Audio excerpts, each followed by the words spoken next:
Hello everyone, my world and ప్లాంట్స్కి స్వాగతం.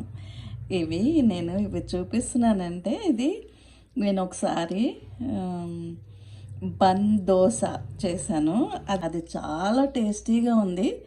మీకు ఇవన్నీ మళ్ళీ డీటెయిల్గా చూపించాలని, మీరు కూడా చేసుకొని ఉంటారని నేను మళ్ళీ చూపిస్తున్నాను. ఇది చాలా డీటెయిల్గా. ప్లీజ్ చేసే ముందు నాకు లైక్ చేయండి, షేర్ చేయండి, సబ్స్క్రైబ్ కూడా చేయండి. ఓకేనా? మనం రవ్వతో చేస్తాం. దానికోసం పోపులు వేయించుకొని ఇవి లైట్గా వేయించాలన్నమాట. అల్లం ముక్కలు, మిర్చి, ఉల్లిపాయలు, కొత్తిమీర, కరివేపాకు, కొంచెం సోడా, పెరుగు, రవ్వ, జీలకర్ర ఇవన్నీ వేసి మనం తయారు చేద్దాం.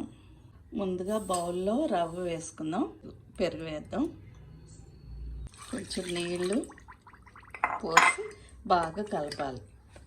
తర్వాత మనం దీన్ని మిక్సీ జార్లో వేసుకొని మిక్సీ చేసుకున్నాక మనకి కన్సిస్టెన్సీ ఇలా సరిపోతుంది. మనం దీనిలో సాల్ట్ వేద్దాం. పోపు కోసం ప్రిపేర్ చేద్దాం. ఆయిల్ వేసుకొని కొంచెం ఆవాలు, పప్పులు ఇలాగా చక్కగా తగులుతుంటే ఎంత టేస్టీగా ఉంటుందంటే, నేను టేస్ట్ చూసి మళ్ళీ చేస్తున్నాను. ఇది చాలా టేస్టీగా ఉంటుంది. ఇవి కొంచెం వేయించుకొని, ఉల్లిపాయలు ఇవి ఎక్కువ వేగక్కర్లేదు, మనకి లైట్గా వేగితే సరిపోద్ది. ఇంటికి ఎవరన్నా గెస్ట్లు వస్తే ఇన్స్టెంట్గా మనం చేయాలంటే ఇది చాలా టేస్టీగా ఉంటుంది, చేసుకోవచ్చు. కాకపోతే ఇవి కొంచెం ఎఫర్ట్స్ పెట్టాలి మనకి, అప్పుడు టేస్ట్ బాగా వస్తుంది అన్నమాట. ఇది అల్లం ముక్కలు వేద్దాం, పచ్చిమిరపకాయలు,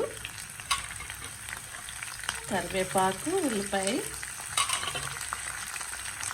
ఇవి ఎక్కువ వేగక్కర్లేదు, మనకి కొంచెం వేగిన తర్వాత కొత్తిమీర వేసుకొని కలిపేద్దాం. ఇంత సరిపోతుంది. జీలకర్ర వేసేసుకొని మనం కొత్తిమీర కూడా వేసేసి కలిపేసి ఈ మిశ్రమాన్ని అంతా ఇందులో వేసేద్దాం. మనం కలిపేసి దీనిలో కలిపితే, ఇవి నేను ముందు చూసినప్పుడు ఎలాగా అనుకున్నాను, కానీ చేస్తే చాలా టేస్టీగా ఉంది. మీరు ట్రై చేయండి. కొంచెం బేకింగ్ సోడా వేద్దాం. మనం ఇలాంటి వెసలు పెట్టుకోవాలి, లేకపోతే చిన్నది మూకుడు లాంటిది కూడా వేసుకోవచ్చు, ఎందుకంటే మనకు బన్లాగా కావాలి కదా. కొంచెం ఆయిల్ వేద్దాం. దీనిలో బ్యాటర్ చేసుకున్నాం కదా, అది వేద్దాం. ఇలాగా కొంచెం వేస్తే సరిపోతుంది. సైడ్ నుంచి కొంచెం ఆయిల్ వేసేస్తే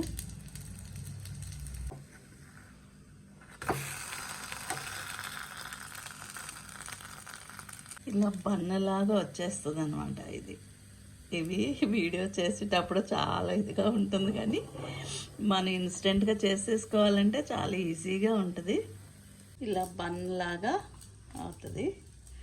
ట్రై చేయండి. బన్ దోశ ఇలా చేసుకుంటే చాలా బాగుంటుంది టమాటా చట్నీతో.